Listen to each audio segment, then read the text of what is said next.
our identity a little bit, believing in each other, believing in the plan, and going out there and executing at a high level, and finding ways to come out with wins. That's all that matters, at the end of the day.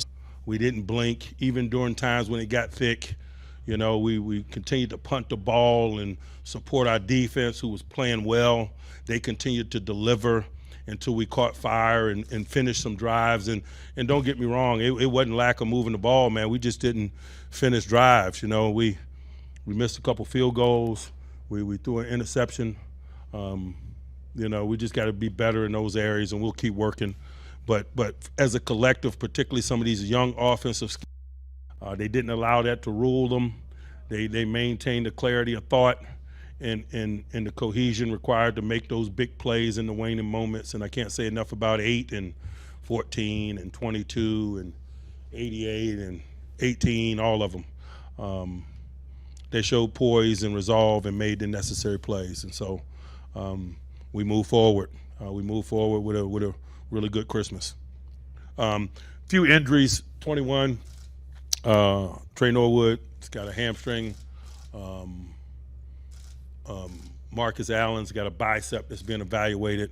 I think the rest is bumps and bruises associated with play. Questions?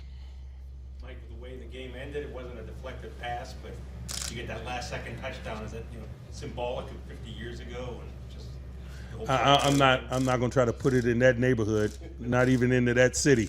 Okay. But it was a nice play. Given the whirlwind of the week, though, all the emotions, is it one of the more moving wins you can recall? We're professionals. Football's our game. Our business is winning. We're going to be in emotionally charged environments from time to time, ceremonially or just wait at the game.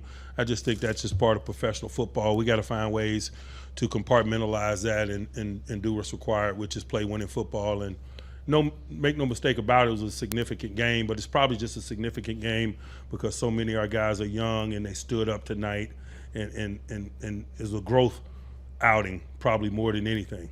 With the frigid temperatures, obviously, what can you say about the crowd that was in attendance and how they supported you guys throughout the night?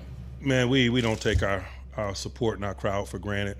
I tell you what, though, boy, I don't know that any of us even noticed the temperature tonight. It was just one of those games. You never really notice it unless you're winning definitively or you're getting smashed. And so it was a close game, man. I kind of forgot about the weather. Mike, you mentioned it, but could you elaborate on the way your defense made plays? It seemed like every drive in the second half, whether it was a sack or an interception. Hey, let's be honest. We've been pretty clear that, if we were going to do something in this season, that they had to play like that. They're the more senior group.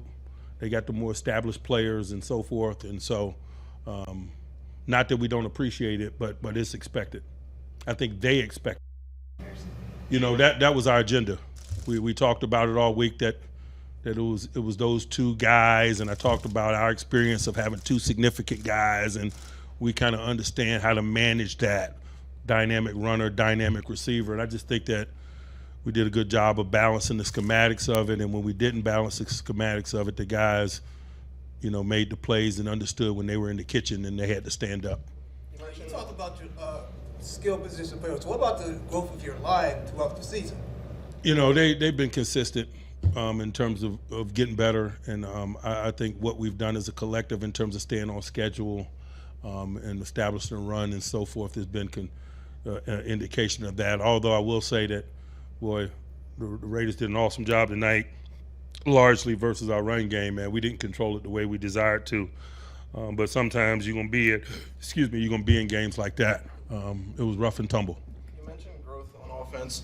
What sort of comfortability do you think that Najee and Pat Freiermuth provided Kenny tonight?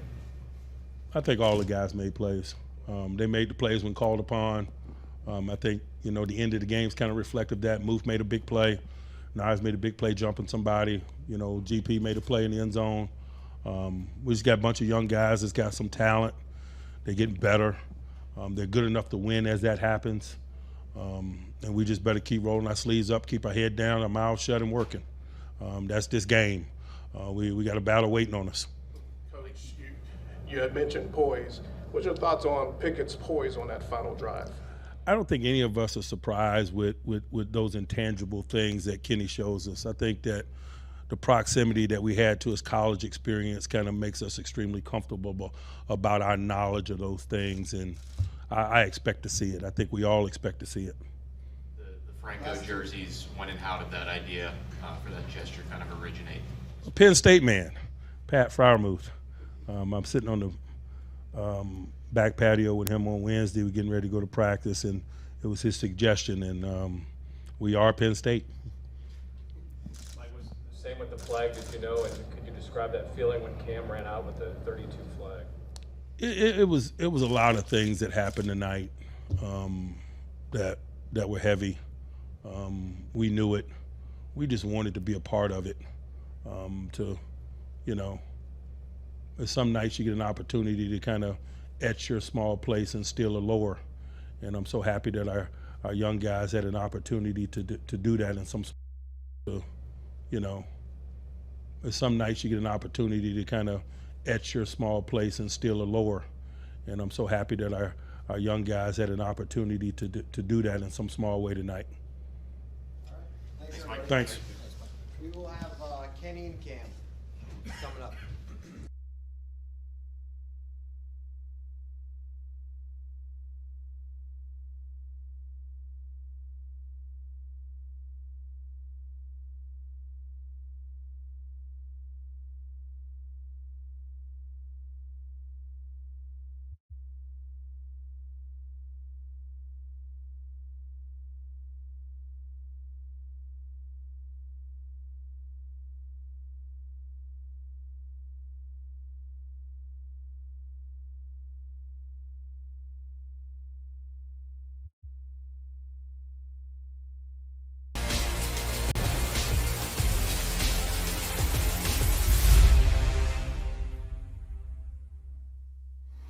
Good afternoon, everyone, and happy holidays. Bob Pompiani here, soon to be joined by Missy Matthews. We're at the UPMC Rooney Sports Complex getting ready for a Tomlin Tuesday. Mike Tomlin press conference as the Steelers coming off an impressive win at Carolina.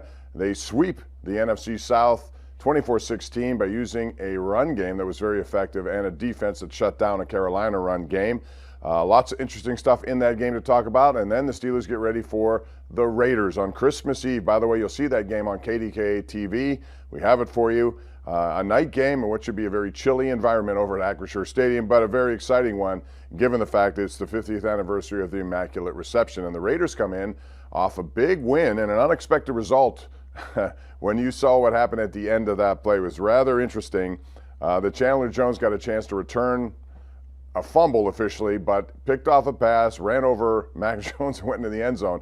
30-24 at the end of regulation. What a game that was. Both teams come into this one 6 wins, 8 losses. The Steelers looking to make it 7-8, and the Raiders, of course, are in position where they've lost a lot of tough games, tight games. They've also won some of those games, and they got a very talented offensive lineup that the Steelers must contend with. Mike Tomlin is ready to go. Let's go across the way and hear from the head coach of the Pittsburgh Steelers. Good afternoon. As always, I'll start with a brief synopsis of our last performance. As I mentioned after the game, I just thought it was good to win an attrition game, a game that we identified even prior to going into the stadium what type of game it was going to be, to deliver under those circumstances, to play behind our big people on offense and defense, to win the line of scrimmage. That team had a pretty consistent business model over the last several weeks, and in terms of controlling the pace of games, the line of scrimmage, possession of the football. And I just thought on the offensive line, we did a really good job in that area in the run game, winning the line of scrimmage. I think it's most reflected by the manageable third down scenarios that we were in and the number of them, 3rd and 1, 3rd and 2, and things of that nature.